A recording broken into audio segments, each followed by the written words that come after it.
We'll be beginning the webinar in about 4 minutes.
I will be starting in a couple of minutes. We might wait a little longer depending upon the number of people who have signed on, as this is the first one.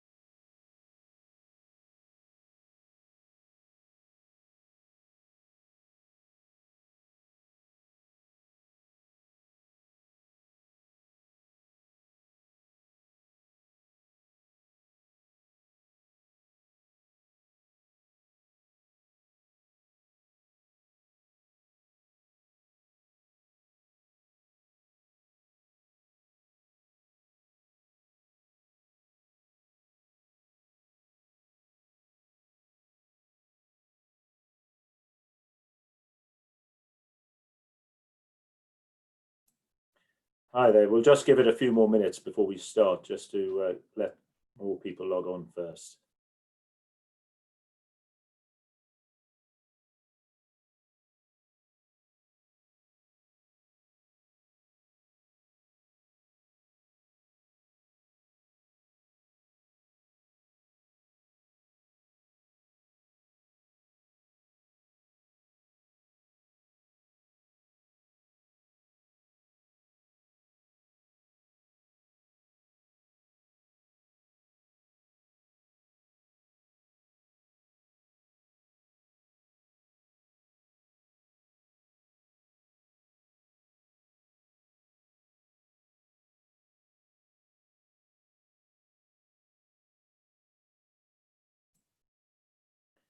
Hi there. Numbers of people are logging on or growing. We'll just give it a couple more minutes.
I think we'll make a start as we've got over 100 people watching. We're still waiting for a few more, but I think people will come on soon. Well, good morning, everyone, and thank you for joining this webinar.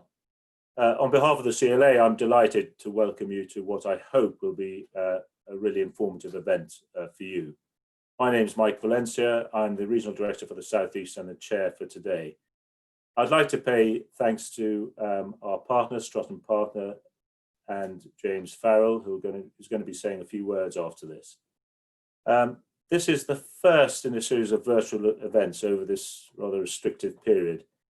And some ideas for future events include bringing in the seasons for fruit harvest, woodland management, planting for the future, and an online debate looking at the future of farming. Obviously, if you have any other ideas in how we can meet your needs more effectively, please let us know. I do need to remind you that this session is being recorded for future use, including availability to other members. As for the format today, do please keep your microphones and videos muted throughout the webinar.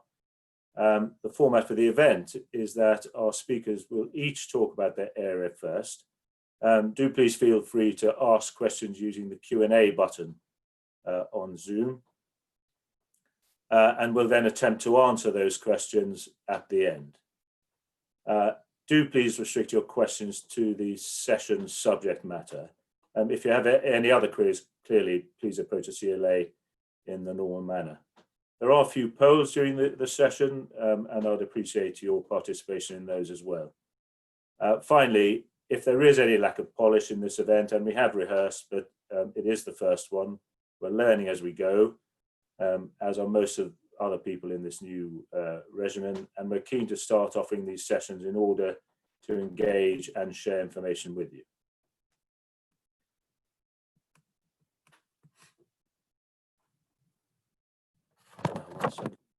Speaking of which, I need to come out of this screen for a second.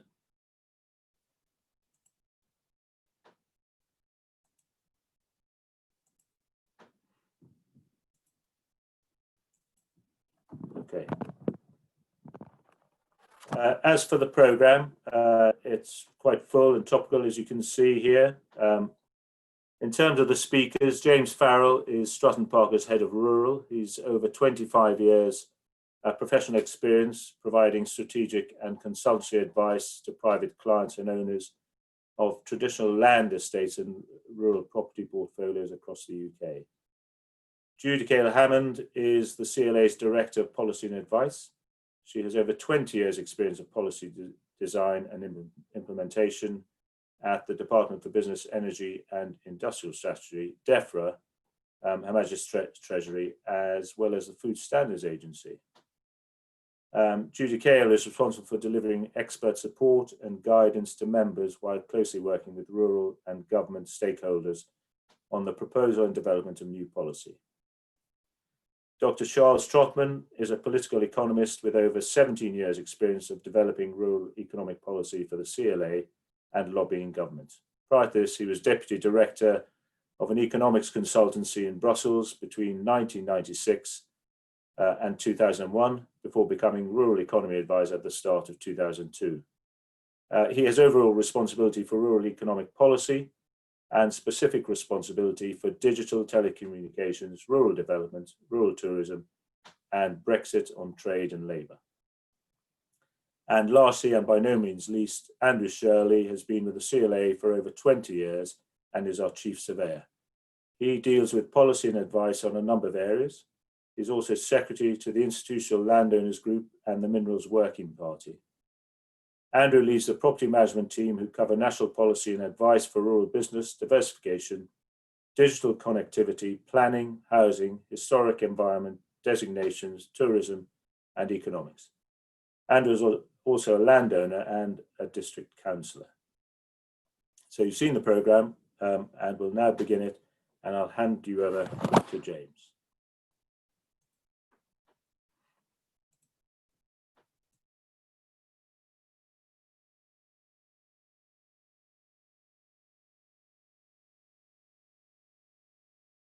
Thank you, Michael. Good morning, everyone, and a very warm welcome to you all. And thank you so much for joining us this morning on this wonderful spring morning. And as I get my, fortunately, one slide already.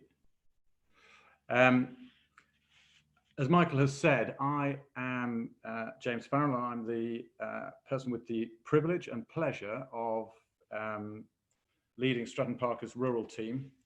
And I am delighted that we are able to support the CLA in bringing this series of webinars to you at this hugely important and difficult time for us. So, can I take you back to January the 2nd, 2020? It's the first day back after the Christmas break, and like many people, I'm really looking forward to 2020. The political stagnation of recent years is behind us, and we're setting out into a new decade, a decade full of change, but brimming with opportunity, a new era that puts the environment front and center of agricultural policy awaits us. And as part of that, I'm excited by the prospect of a talk that I'm preparing to give to city businesses about the solutions that farmers and landowners can offer to their carbon challenges in our fight against global climate change. The sector has so much to offer. And at the time, we all were focused on what we thought was the existential crisis that the world needed to be addressing. So who could have believed that just a few weeks forward from that, beginning of March, we would be facing an altogether different and more immediate crisis that in just a few weeks has brought lockdown, social distancing, isolation, and totally changed the way we work and live. The Chancellor has promised to do whatever it takes, but that comes at a significant cost. And tough times lie ahead for the economy, and those messages began to come through loud and clear yesterday from the Chancellor, and today's papers are full of stark statistics. And with these statistics and the daily update from Downing Street, there is unquestionably growing concern about where this will all end. And the truth is that whilst lots of people are happy to have a guess, nobody really knows. But what I do know is that with all of this uncertainty, what one has is a whole load of anxiety and fear. Emotions that snuff out hope, certainly snuff out hope if we're not very careful about it. And I believe there is room for hope in all of this. Just look at how society has pulled together. The collaborative spirit has been quite extraordinary, and long may that continue. There are criticisms around how the government has acted, but the way the NHS has transformed itself perhaps points to the future, a future without the bureaucratic nightmare that has stagnated so much of the country in the past, and particularly the NHS. And it was Winston Churchill who, towards the end of the Second World War, said, "Never let a good crisis go to waste." And a crisis like this undoubtedly challenges the status quo, and every business needs to go through those, that thinking process, needs to have those challenges, and necessity will be the breeder of invention and innovation. The very fact that we're bringing you these webinars is a small indication of just how things are changing. And in all of this, mindset matters. And as I hand over to Judy Kell, can I leave you with a thought from Viktor Frankl? Everything can be taken from a man, but one thing, the last of the human freedoms, to choose one's attitude in any given set of circumstances, to choose one's own way. And in those words, I think there is huge room for hope and belief, so long as we have our minds set on the right prize. And I hope that these webinars will help us all find a positive mindset and a way through the challenges that lie ahead. And thank you again for joining us today, and enjoy the rest of the program. And now I'll hand over to Judy Kell. Thank you very much, James. So for those of you I haven't had the pleasure to meet yet, this is what I look like. The good news is that I've got slides that look far prettier than I do. And if you give me one moment, I will share them with you.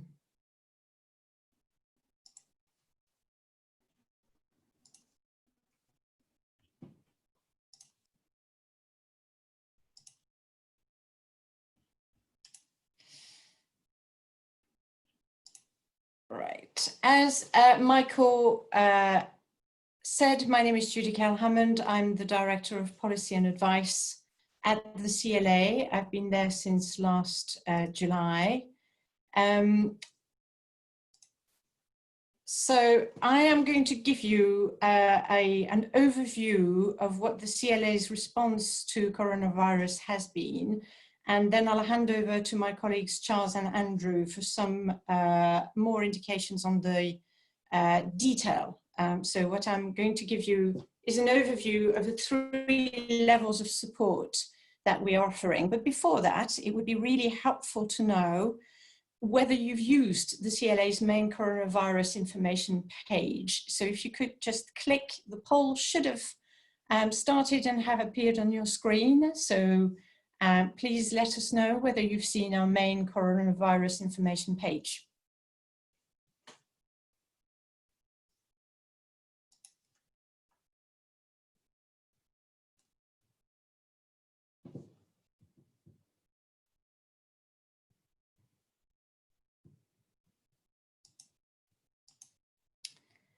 Okay, so at the moment, it looks like 44% have, 51% haven't, and 5% are not sure. So I hope that at the end of this conversation, you will be inspired to have a look if you haven't already. So we provide 3 levels of support: information, briefings, and advice. And what I'm going to do in this presentation is to go through each of those levels of support in a little bit more detail. That is, if the technology will allow me, which it now does. So in terms of information, as I mentioned, we've got a coronavirus webpage, which is available to everybody, members and non-members. The aim of that page is to signpost to the vast myriad of information that other organizations, such as, for example, government, have been putting together. Its aim is to be comprehensive, and I think that we're managing that beautifully, in the sense that it has now become huge. So it's a great starting point, if you like, if you've got a business or several and you need to have all the information in one place. It has become rather difficult to navigate, and we are working with colleagues at the moment to make it more themed, so that you can see at a glance what you need to know. However, it is meant as a comprehensive page where you can find everything that your business needs to know. The second type of support that we're offering is briefings on specific topics. So these are for members only, and you'll be asked to log in to access them. They are, of course, referenced from the main coronavirus webpage. There is a big green button at the top of the webpage which indicates where they are. Their aim is a little bit different. It's not just sharing information. It's about interpreting what it means. It is a way of providing information in a more bespoke fashion, and many of these briefings are take members on a step-by-step journey in terms of what options they might have, or what information or plans they need to think about when they're making decisions. So I'm going to take you through the list of what's there at the moment, but please be aware that, first of all, they're very frequently updated, because we update them every time the government guidance changes, which has been quite frequent over the past 3 weeks as government policy was evolving and being made. But also, we are putting more on as and when members come back to us with queries and with feedback about what's working for them and what isn't. So the list that I've got at the moment is not complete, and we are completely being driven by what members want. So the briefings that are currently available are briefings on what options there are for business support, so ranging from grants, business rates holidays, what is available for self-employed. It covers the whole gamut of what is available from government. A note about access, which has certainly been raised many times with regional advisors and our own access advisor in the London team. Notes for landlords, be they agricultural, commercial and residential, taking people again step by step through what they need to consider if one of their tenants comes to them with a request for a rent reduction, a rent holiday, etc., etc. And for the residential landlords briefing, there is also a template letter should the member decide that actually a rent concession of one form or another is the appropriate way forward. It enables you to document the new arrangements and have things on the record. Similarly, we've put forward a package of guidance on what furloughing workers under the current government scheme means. And again, it includes a template letter that we would encourage members to use to make sure that things are documented. We have advice on rural tourism, including the options available to you in terms of requests for cancellations. We've got a guidance note on planning and development and what's happening at the moment, how local authorities are coping with coronavirus and what you need to do if you want to turn, say, a restaurant into a takeaway outfit. We've got notes on closing businesses and which businesses can remain open and under what circumstances, and how you define a key worker. We also have a template for employers of key workers to help in case those key workers are stopped by police on their way to work, as well as a note on how to protect your property if it is empty because of coronavirus and it is remote, so that you protect it as much as you possibly can to make sure that your insurance remains valid. And there are more. The third way of supporting our members, and again, this is member only, is advice that you can get either from your regional offices, who should be the first port of call, or from the London advisor team, depending on the nature of the queries. Again, our aim there is to be more tailored. We've had, I think we're over 250 member inquiries so far, some of them very easy to deal with, some of them rather difficult to deal with. Obviously, we cannot make decisions for our members, but what we can do is to help you think through what options are available in your particular circumstances. And I cannot stress enough how much members' feedback on what's happening on the ground, what is working for you and what isn't, is important in order to inform our lobbying. So I've peppered my slide with the various government departments and agencies that we've been in touch with since the beginning of the crisis.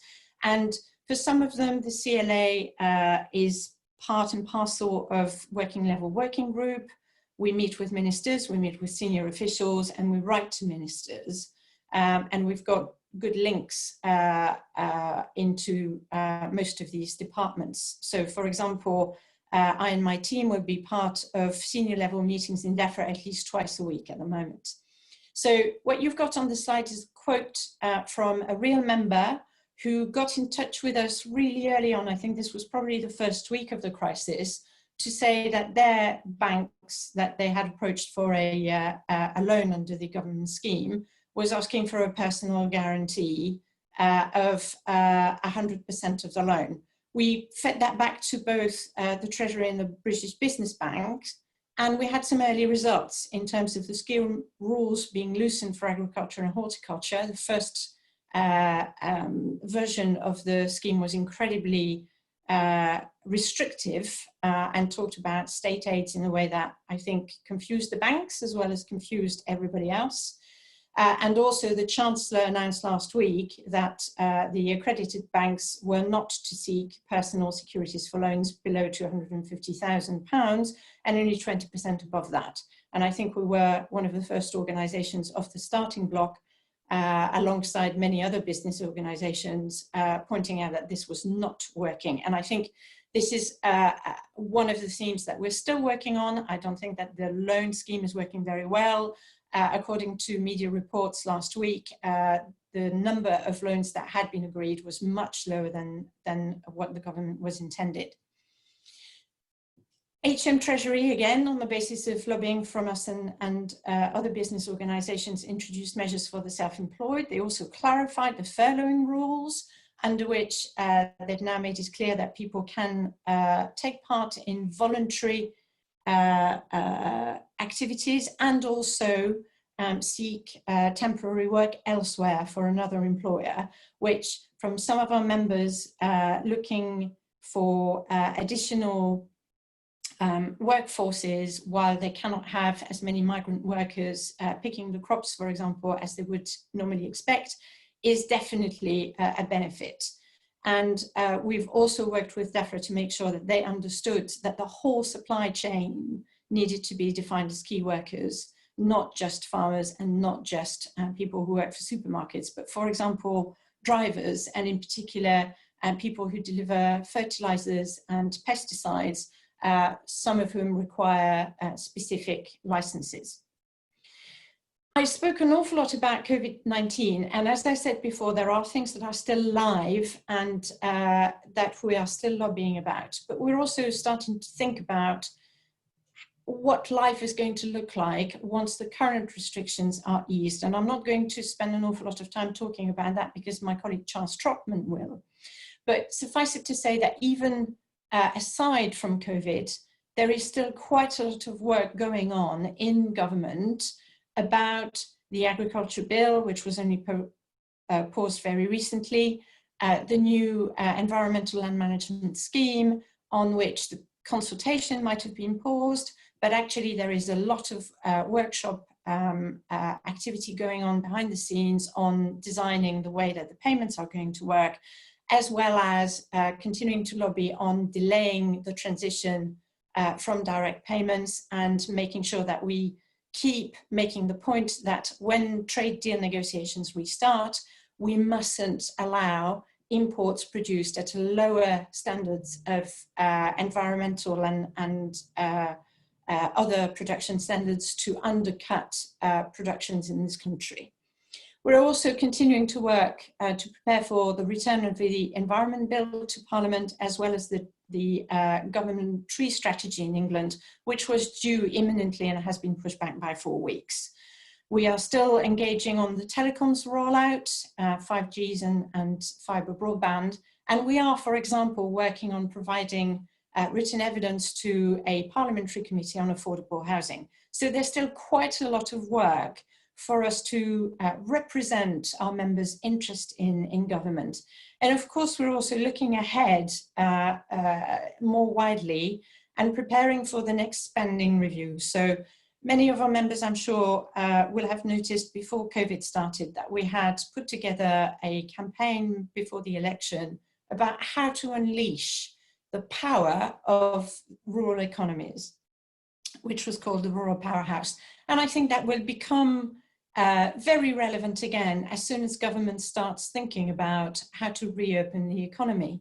And we're thinking about what it means for prosperity of the rural economy, farming, obviously, but the rest as well. And if COVID-19 has shown one thing, for example, it is the importance of the digital infrastructure and digital skills, even for businesses who haven't normally had an online presence, because in some instances it opens new market for them, and it also is a way for them to communicate with their local communities and beyond. Sustainability, in terms of sustainability of communities, where planning, for example, plays an enormous role, and changes in the planning regime are not necessarily very costly, which might be welcome to the Chancellor when there isn't a lot of money going around. But also, of course, we're interested in environmental sustainability through things like the M scheme and beyond. And finally, climate proofing. You wouldn't be surprised to hear the CLA talk about trees. That's something that's of interest to many of our members, but it goes well beyond that. And we're thinking about water, for example, in terms of making sure that the investment in flooding infrastructure is right, but also making sure that investment in terms of water resilience, including on-farm reservoir, is right. I'm going to stop here.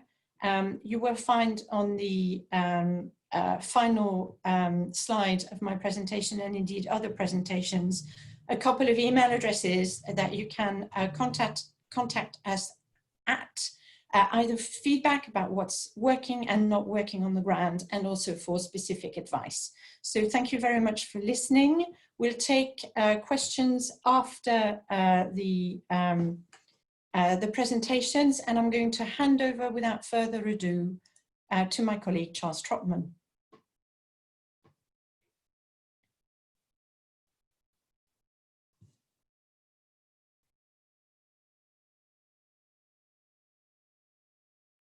Charles, you're on mute. No. Thank you. Thank you, Judy Cow. Good morning, everyone. What we're going to do now, once I get my presentation up, which should be there on screen, if I just do that and then click on that, everybody should be able to see it now. There we go. What we're going to do is take you through what we see as the main issues in terms of COVID-19, give you the effect on business, the general intent of government from an economic sense, and what we feel are the main ways in order to recover once we actually come out of COVID-19 and this crisis. Now, turning to what the government is actually seeking to do. Why is the government responding in the way that it is?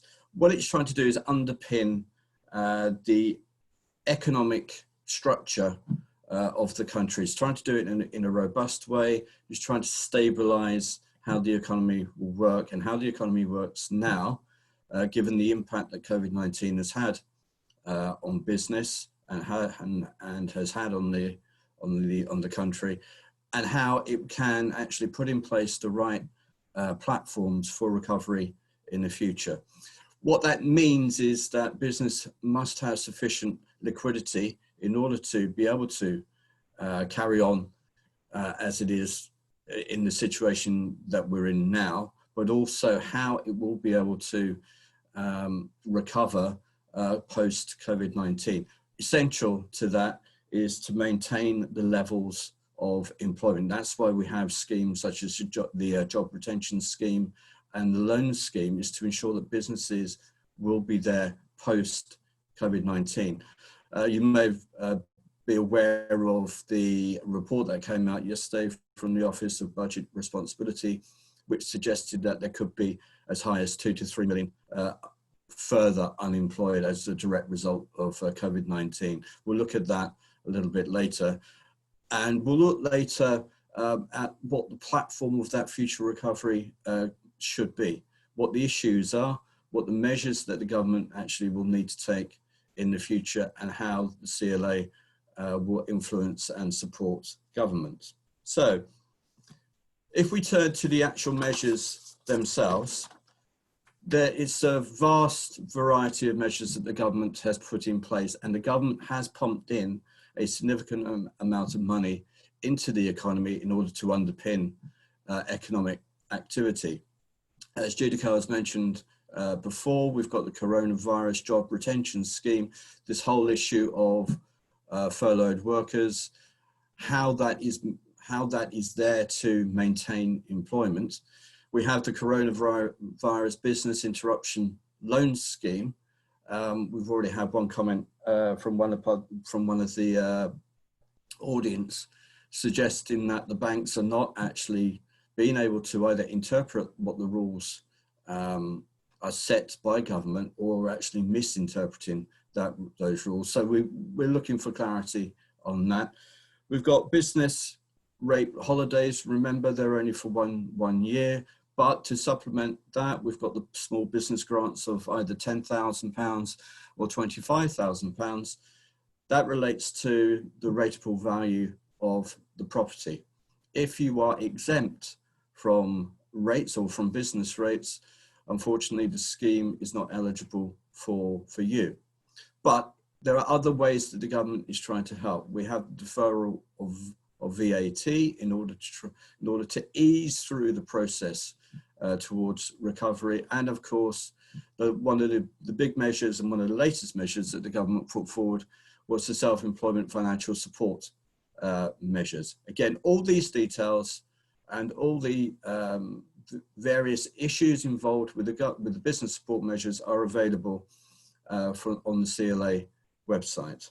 So if we turn to one of the biggest sectors to be hit by COVID-19, rural tourism, we know that it will have a huge impact and has already had a huge impact on tourism in this country. We estimate for rural tourism, it's likely to wipe out at least 17 to 20 billion pounds from the rural economy. But of course, there are within the general sector of rural tourism a number of individual issues, such as liquidity, how a tourism business can actually make sure that its cash flow is sufficient for now and how it will recover. We also recognize that it will take rural tourism businesses time to recover. There will need to be flexibility in the system in the short to medium term after we come out of COVID-19.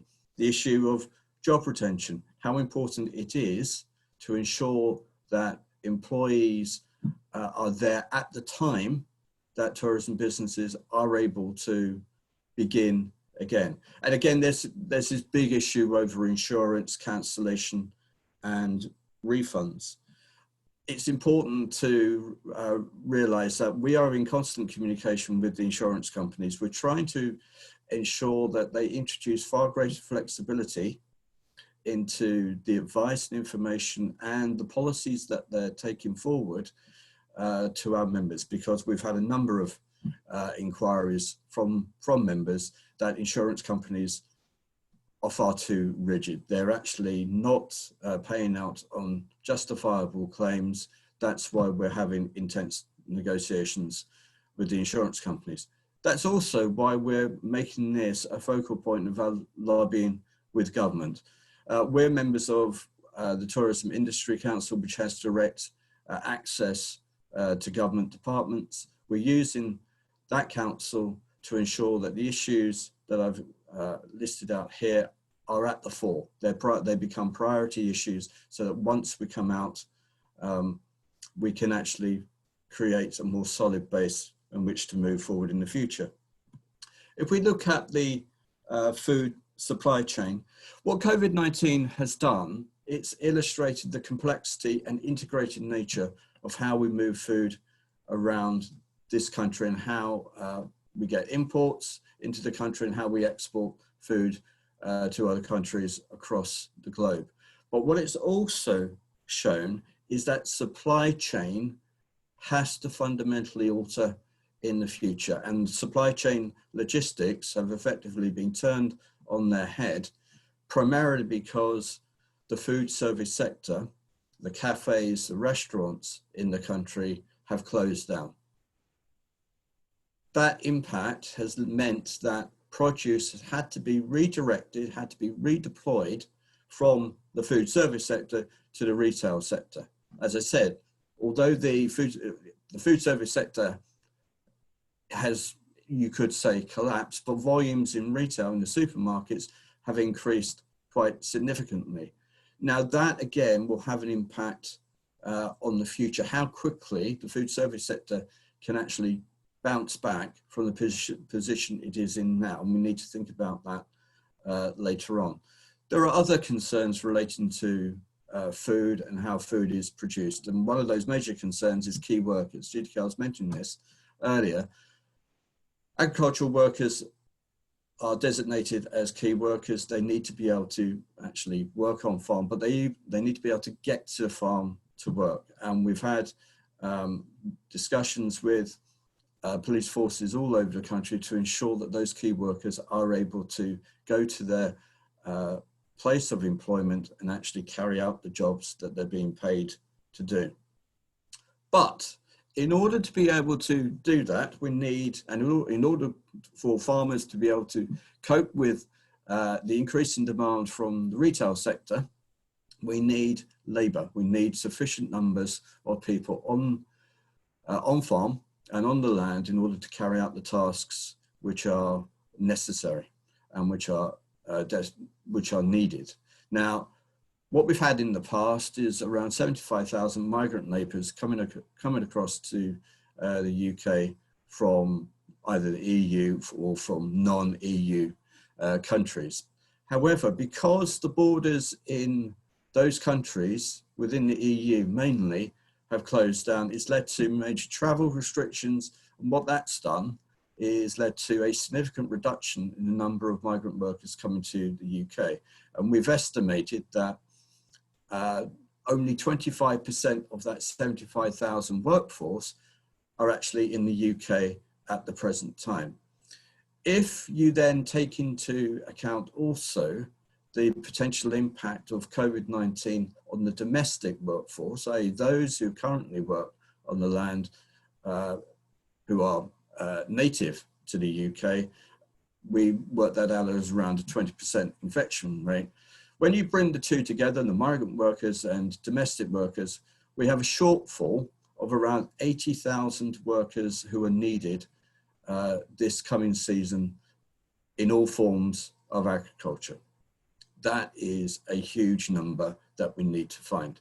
Now, what we've done at the CLA, we've been instrumental in creating a web portal called Feed the Nation. And again, it's available on the website for you to link into. What it does is it links to the major recruiters around the country so they are able to take the applicants who apply and put them in the right localities so that we can actually create this land army. At the moment, we have around 30 to 35,000 registrations. However, that's still significantly short of the 80,000 that we need to make sure that we are able to feed the country. Now, all these issues that have arisen obviously are problems. We've already talked about insurance. One of the big problems that we have is that certainly for tourism businesses, some tourism businesses could be deemed as high risk. They would have very high premiums. However, insurance companies are not allowing premium holidays. We have raised this directly with government and we continue to put pressure on. As I said about the loan scheme, we still need further clarity. We need to ensure that lenders are able to understand the rules and are able to be more flexible in how they interpret the scheme in the future. Landlords, landlord and tenant issues. Key there is to ensure that there is respect for the right to property, and Andrew Shirley, who will come after, will explain that in a little more detail. Again, access issues. We've got to make sure that the law works, that the rules are applied to, that social distancing that we now have is respected, but then the access rules are adhered to. Key workers. It's ensuring that businesses can continue to operate as they are. Without key workers, whether they be in agriculture or the NHS, then we'll be in far greater difficulties than we are now.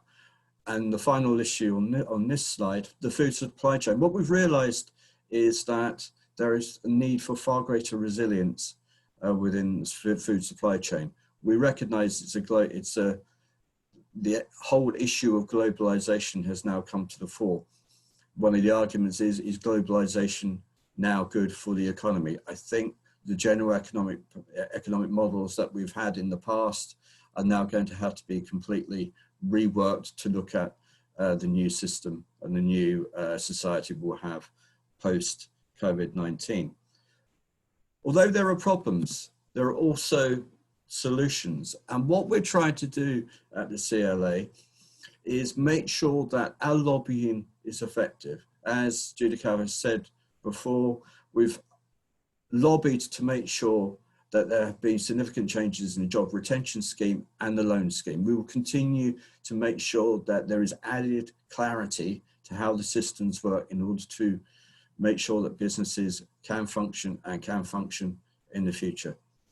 As I said before, we've identified and we're continuing to highlight the main issues which affect the tourism sector to make sure that recovery, when we get to that stage, is smooth and as effective as possible. And what we've managed to do is ensure that both the government and the industry throughout the rural economy is conscious and clearly aware of the enormity of this crisis. This is clearly the biggest crisis we've had since the Second World War. And what we need to do now is look at how we can recover, or what the themes are in terms of recovery in the future.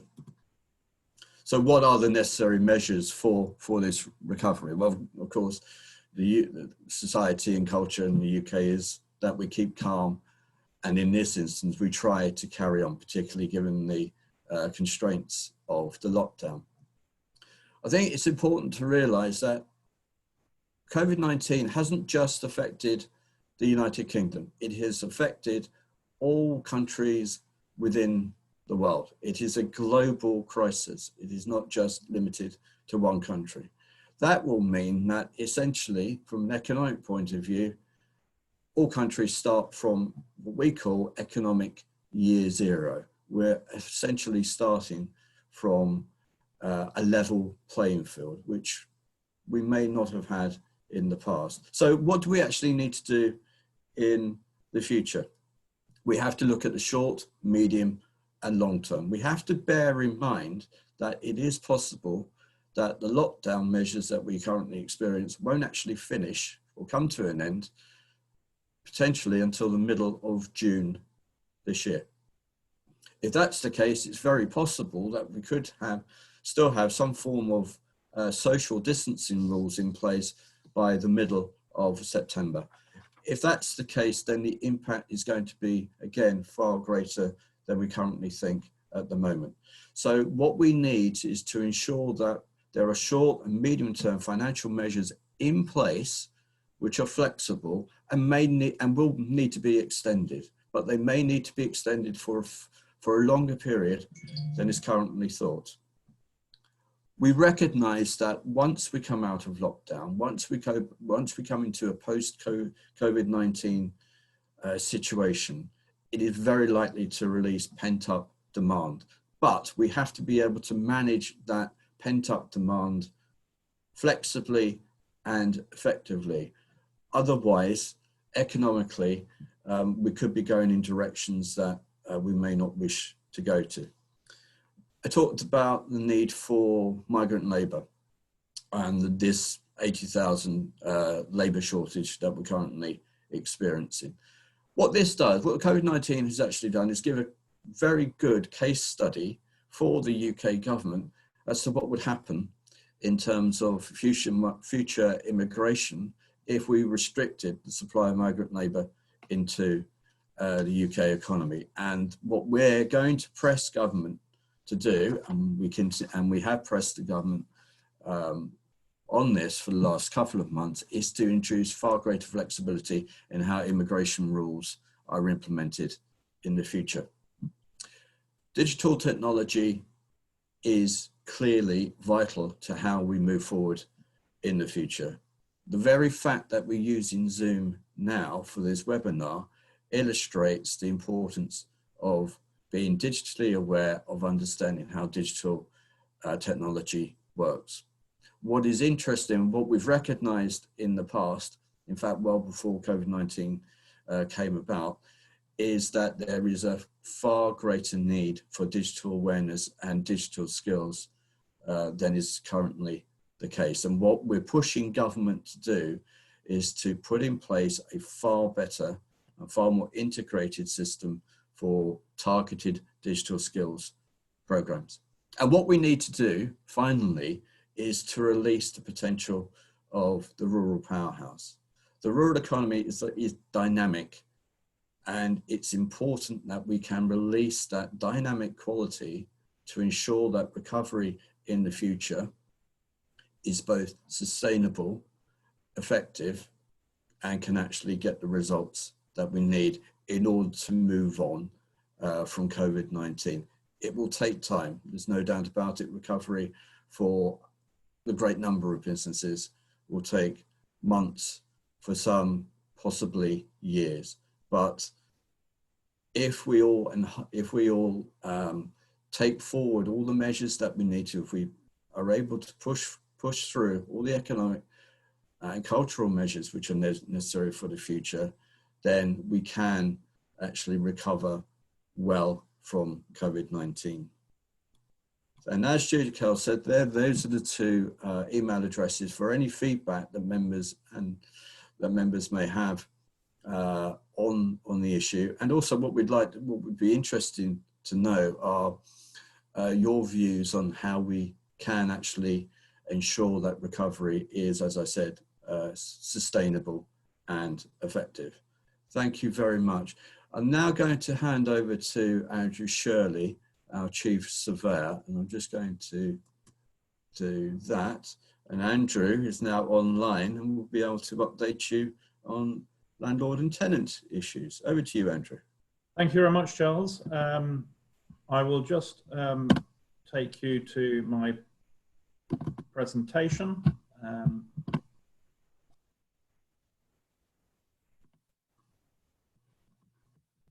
Which is there. Great, thank you very much. As you know, I'm Chief Surveyor for the CLA, and I really want to cover issues around landlord and tenant. It's clearly going to be a hot topic for our members going forward, even if it is not so now. And I think the main thing is to be quite proactive in one's approach. There will be a number of polls throughout my presentation. I'm not going to stop for people to fill them in because that's going to take too long. So if you can fill them in as quickly as possible as I speak, and essentially they are about asking approaches that you've had from tenants, asking for rent reductions and your reactions, because that's quite helpful. Impacts on landlords. Some tenants will have already been in contact or will be in contact shortly. Perhaps they might be asking you for a relief of their rent. They might ask you for a reduction in rent or deferrals of rent. Alternatively, of course, they might not say anything at all, but have problems meeting their rent payments later and build up some arrears.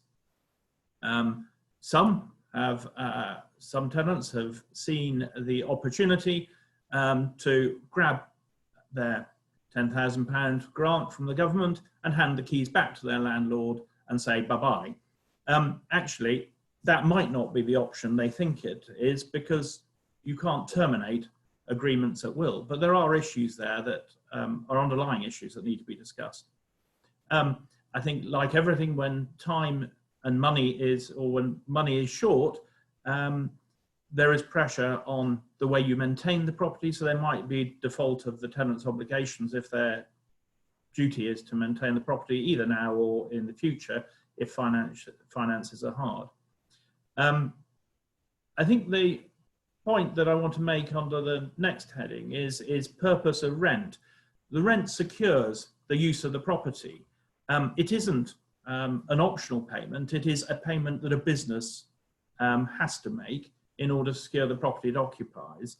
And clearly there's reputational issues for the landlord in the way that he deals with people who wish to pay less rent.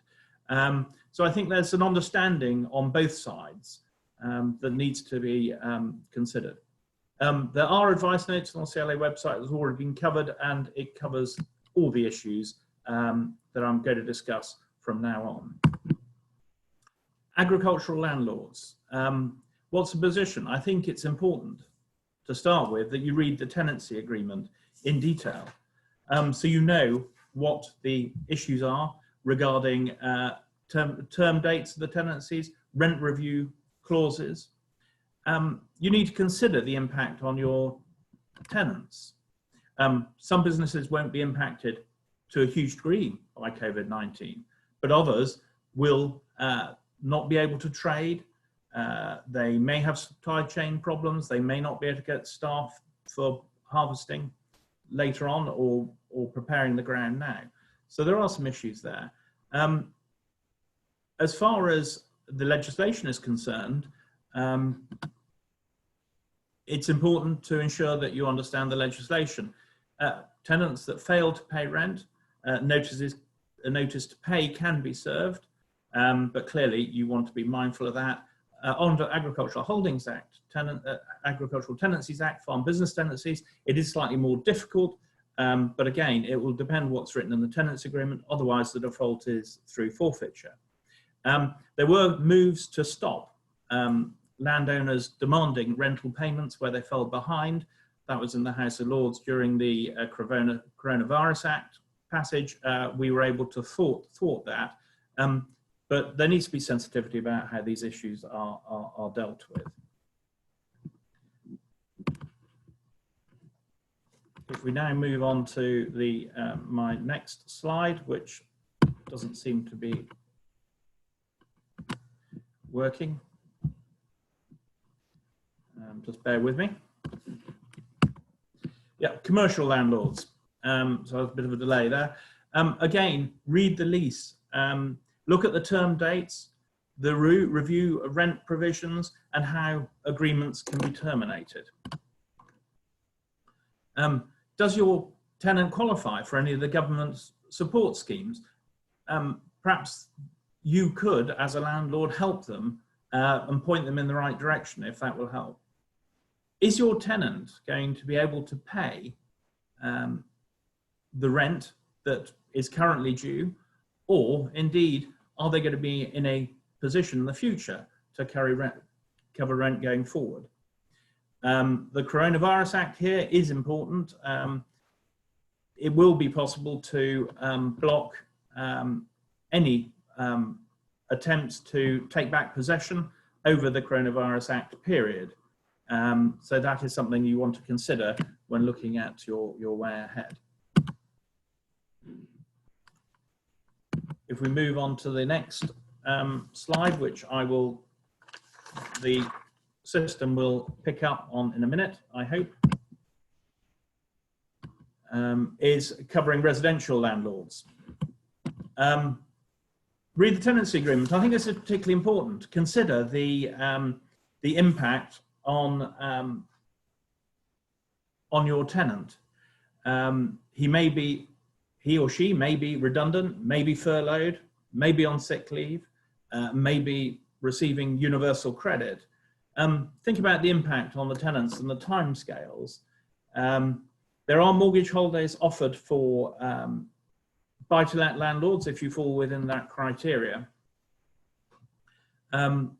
Coronavirus Act is important again here.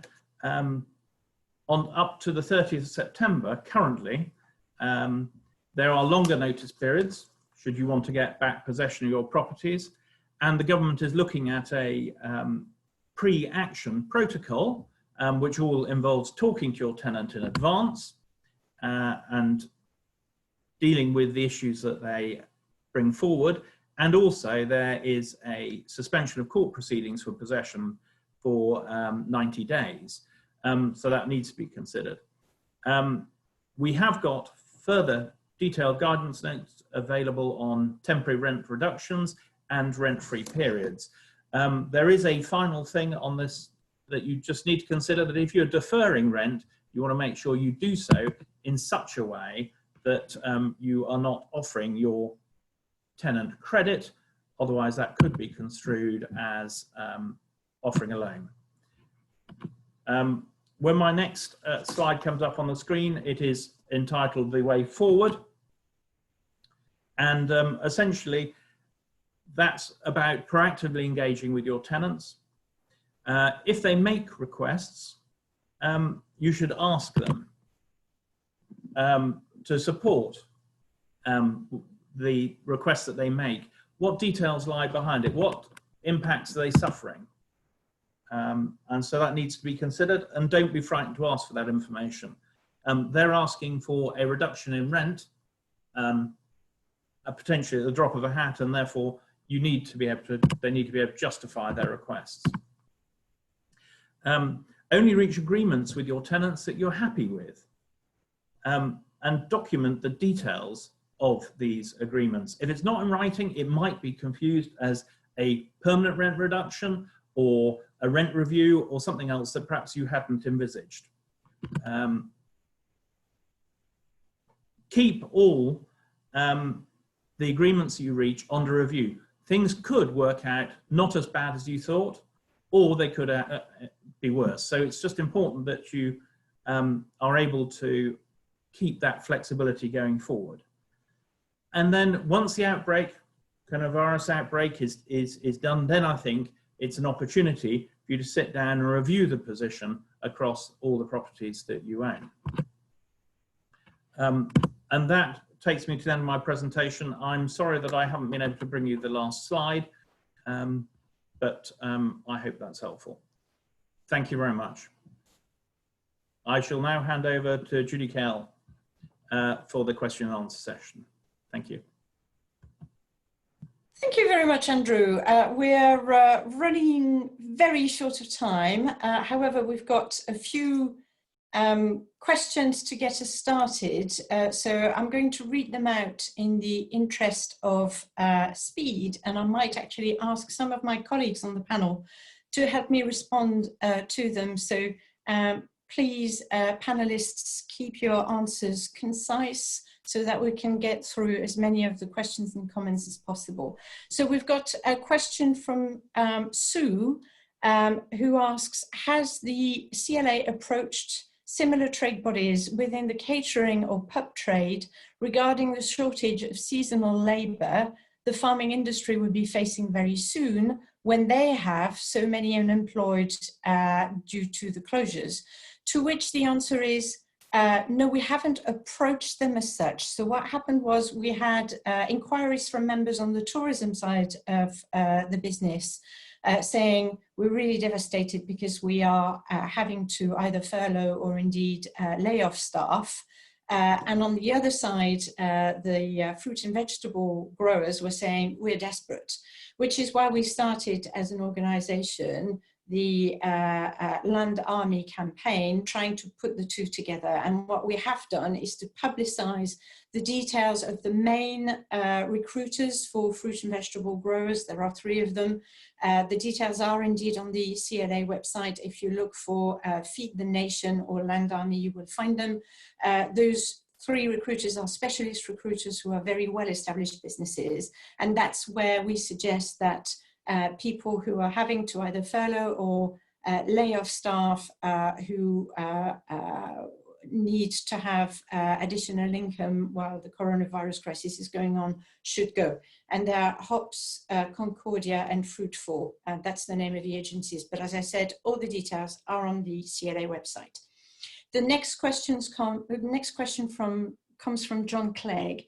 He asks, and that's something I think for Andrew Shirley, with regard to rural property market, what is the panel's view regarding the launch of new properties onto the market at the current time? Does the advice vary between a farm or estate with residential property and occupants or staff, and bare land or woodland and forestry where there are no people on site? And we also had another question or comment from Mike suggesting that government needed to be lobbied to come up with a system where assets such as land, forestry and other large valuable assets that need to be sold can be sold without interested parties having a look. And I think the question is, other than social distancing, what gets in the way? To which the answer was, well, is this an urgent business need? The answer is it might well be. So Andrew first, I don't know whether James wants to come back as well. Andrew. Thank you. Yes, interesting times for anyone that is involved in the property market. Social distancing is going to be the main issue, and therefore residential properties, it makes it very difficult. But yes, you come up against, you know, essential travel. Is it essential for those properties to be marketed now? And there might be other solutions that you could do. If you've got a farm coming up for sale, for example, it could be let temporarily to a neighbouring farmer to graze livestock. A bit more difficult if it's cropping. But I think it's a question of having to see what else you can do. And if the final thing is, yeah, you know, it needs to go on the market, it needs to be sold, well, then that's perhaps a decision you have to take. But there are a lot of issues that I think you have to overcome, and it really has to be a last resort. So it's novel solutions. As far as banks are concerned, I know there are discussions with banks on desktop valuations and also sort of drive-by valuations as well, so that access to the properties aren't needed, but the agent would still have to have a degree of knowledge of the property in order to do that. But that's a developing situation, but it does make it very difficult, particularly where residences are involved. James, would you like to comment?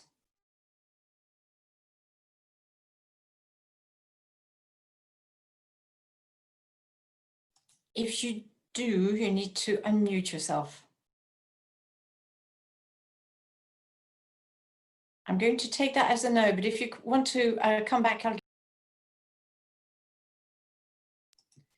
I'm going to take some more questions. So we've got a question from Ellen for Andrew. If we agree to defer rent, what wording is needed or is to be avoided to ensure we are not offering credits or loans, as you mentioned?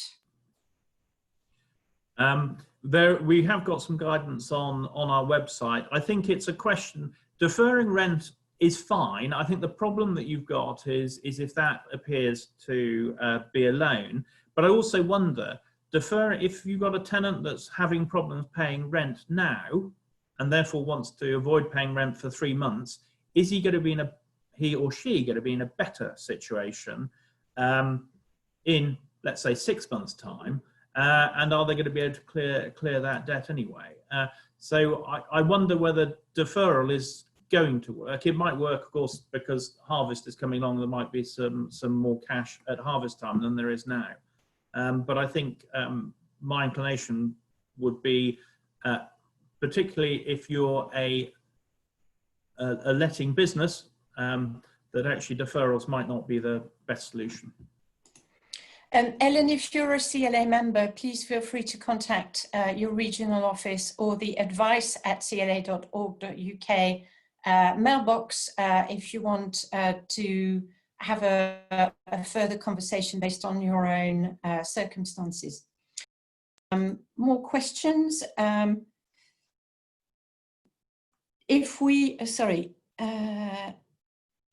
So that's been answered. If a tenant, sorry, Andrew, you're very popular. If a tenant occupies a commercial building, which we own, but they are now unable to trade due to them operating as a fitness business, then if they can't pay the rent, does the current legislation prevent any demand or repossession action? Also, if they ask for a rent reduction, say 25% permanent drop, do I have to justify my decision if we end up trying to go for repossession? Hopefully we won't need to get to that stage, but I just want to check. The answer is the Coronavirus Act will stop you getting repossession immediately because there is a delay within the Coronavirus Act. So you won't be able to get repossession now. That's no reason why you can't start demanding the rent that is due and start the process. You just won't be able to complete that process. There is no obligation for you to reach a reduction or justify your decision.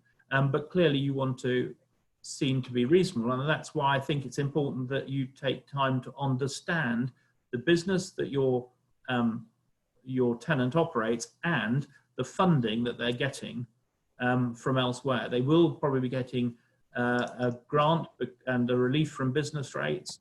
And so both of those two could, mean that some of the rent at least could be payable. And what I've tried to do is, rent isn't optional, but I think that most landlords will want to share some of the pain with their tenants. Some of the pain, not all of the pain. Okay, thank you. There is a question about whether the CLA has been in touch with the British Association of Removers.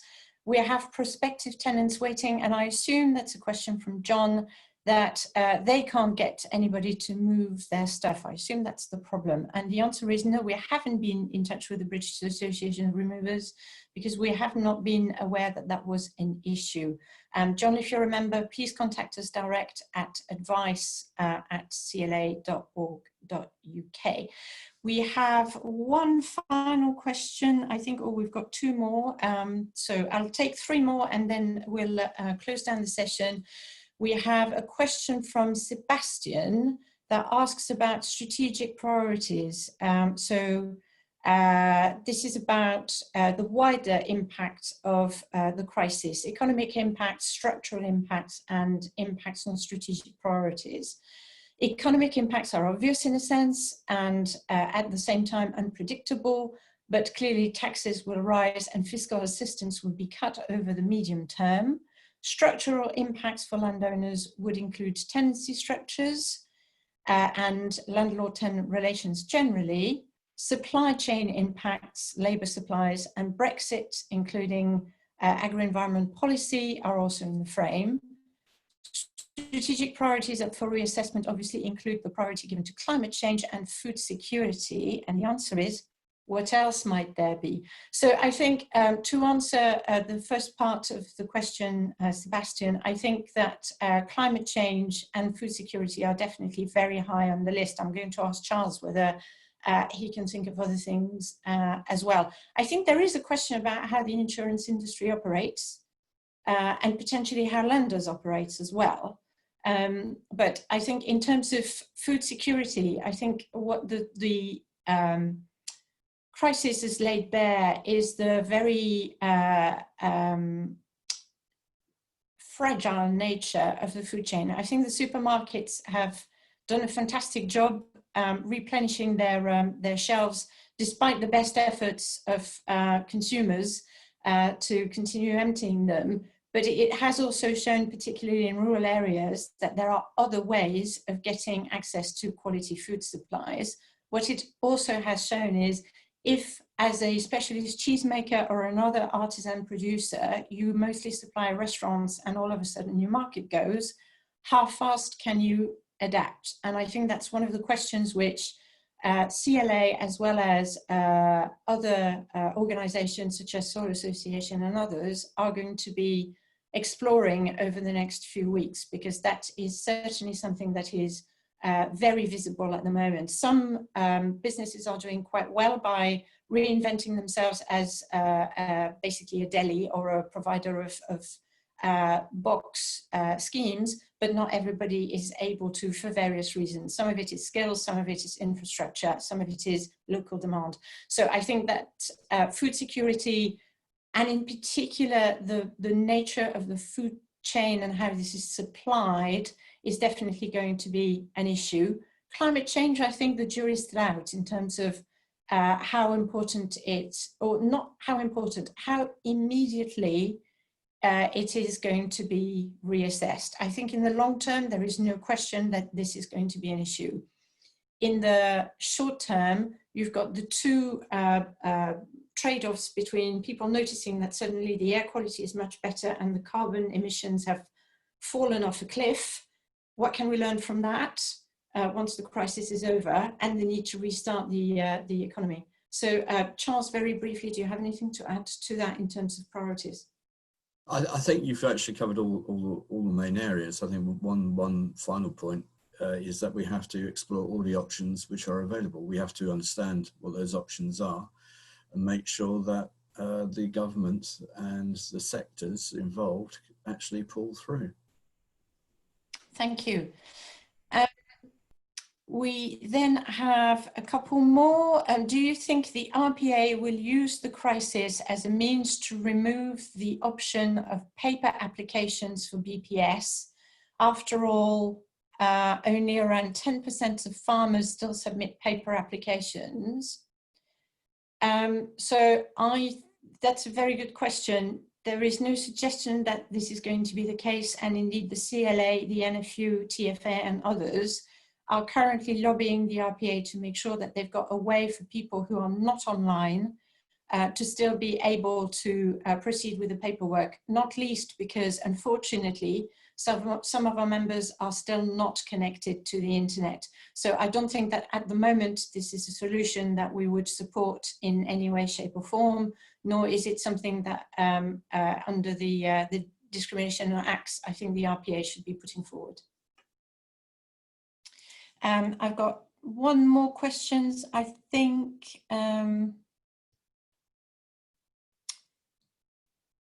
No, I think this is not a question, it's a comment. So I think we're going to close the webinar. I am sorry that... Gail, I'll just take, let me take this from here. I've got a couple of other things. Thanks a lot.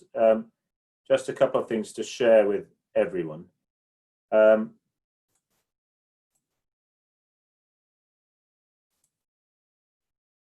If I can just highlight a couple of things to people watching. Firstly, I do hope you found that useful, and I do hope you'll come back for others. The intent is to find the best ways of sharing information with our members. Just to highlight a couple of things. Firstly, the next few webinars are shown on your screen here. I think again, the first two particularly are quite topical at the moment. I think they'll be extremely useful. We also have Barclays who have come on board and will appear as one of the panelists on certainly on the Spotlight on Finance, which I think will be extremely useful. And I'd also like to highlight this Friday, we have a really good event, I think, which is a session called In Conversation With.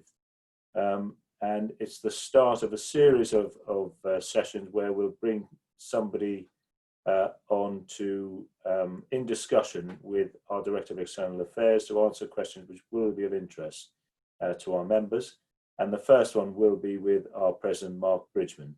That's on this Friday at 3 p.m. And you can find details of how to register on our website. On that point, again, if you have difficulty accessing information on our website, please contact your regional office. And finally, as I said, thank you again. If you have any ideas of what you want us to cover, please let us know. And just one more thing is to remind you again that this session has been recorded and will be available again. So on behalf of the speakers, thank you very much for attending. And on behalf of the attendees, thank you very much to all our speakers. Thanks again, everyone. Bye-bye.